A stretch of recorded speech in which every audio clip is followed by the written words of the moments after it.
One other thing to know about your general liability is it's actually very seldomly used. So your general liability policy covers bodily injury and third-party property damage. The truth of the matter is your commercial auto policy covers you while you're in the act of loading or unloading.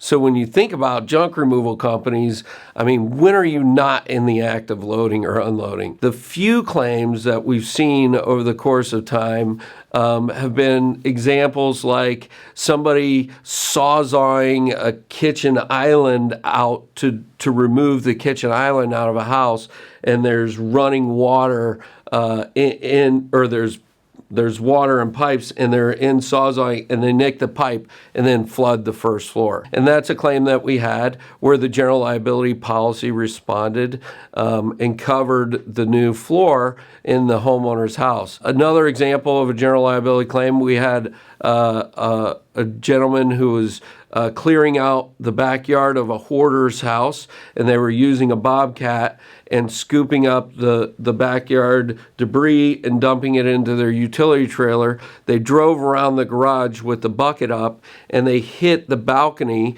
of the garage, which happened to be load-bearing and a structural beam going through the entire garage. So when they hit it, it dislodged the overall garage. So they had to bring in structural engineers and reposition the garage and then rebuild the balcony. And that was about a $60,000 to $70,000 claim. And that was covered under the general liability because they weren't in the act of loading or unloading at that time. And so that's why it wasn't covered under the commercial auto.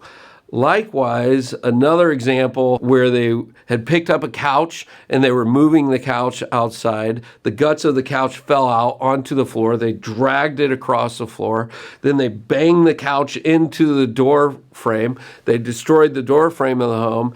Then they got out to the driveway. They dropped the couch again, the guts of the couch again, onto the driveway, and then they dragged it down the driveway to the truck. So not only did the concrete have to be repaired, the door frame had to be repaired, and then the flooring had to be repaired. Of course, it was an attorney in a doctor's home and $1 million plus home, so it wasn't cheap. Ended up being about a $20,000 claim, but the policy that responded in that claim was the commercial auto policy because they were in the act of loading. It's important to know where that line is drawn, and that's one thing that we try to communicate and educate people on because most brokers out there don't know.